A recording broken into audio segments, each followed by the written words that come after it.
மாறுகின்ற சந்தர்ப்பம் கிடைத்திருந்தும் அது கை நழுவப்பட்டிருக்கின்றது. பாப்பம் பொறுத்திருந்து. ஆமாம், கரவட்டி அணியினர் மீண்டும் அந்த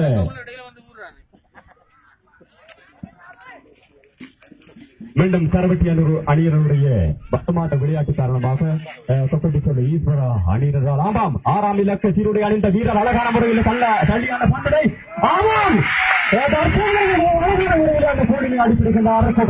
ஈஸ்வர அணி சார்பாக உறுதல வீரர் தரிசன் அவர்கள் மிக அழகான முறையில் ஒரு வெற்றி கோலை செலுத்தியிருக்கின்றார். கொப்பட்டி சொல்ல ஈஸ்வர அணியினர் ஒரு கோலினை போட்டு தற்பொழுது மைதானத்திலே ஆடிக்கொண்டிருக்க நாங்களும் சலித்தவர்கள் அல்ல என்பதை சினங்க பந்தினை இடுக்கியவாறு கரவட்டி ஆதவர் அணியினர் தற்பொழுது பந்தினை நகர்த்திக் கொண்டு செல்கின்றார்கள். பார்ப்போம். ஆமாம், எங்களுடைய அணி வீரர் ரகன் அவர்கள் சொன்னது போன்று பட்டிப்போலை பிரதேசம் சார்ந்த கொக்கோட்டிசோல ஈஸ்வர அணிதான் இந்த கோலினை செலுத்தி வெற்றிவாகை சூடும் என்று கூறியிருந்தார். அவருடைய வார்த்தைகள் உண்மை போலதான் தெரிகின்றது. முதலாவது கோலினை அடித்திருக்கின்றார்கள் கொக்கோட்டிசோல ஈஸ்வர அணியினர். ஆமாம், ஒரு துரோபோல் கிடைத்திருக்கின்றது கரவட்டி அணியினருக்கு. பார்ப்போம் பொறுத்திருந்து அந்த பந்தினை அவர்கள் எவ்வாறு பயன்படுத்திக் கொள்ளப் போகின்றார்கள் என்று.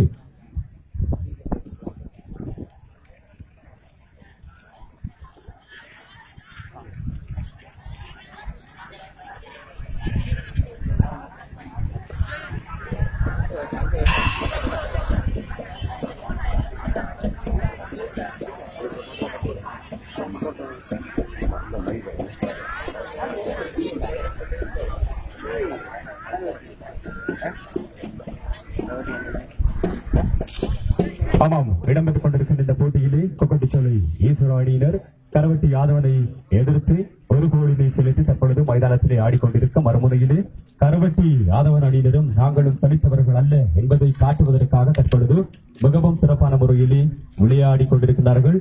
நடுவர் அவர்கள் பந்தினை ஒரு பதம் பார்த்து விட்டு ஓடி வருகின்றார். பார்ப்போம் எவ்வாறு இந்த போட்டி அமைய போகின்றது, இறுதி கட்டங்கள் எந்த அணி முதலை குணாவினுடைய வெற்றி வாகை சூடிக்கொள்ளப் போகின்றது என்று.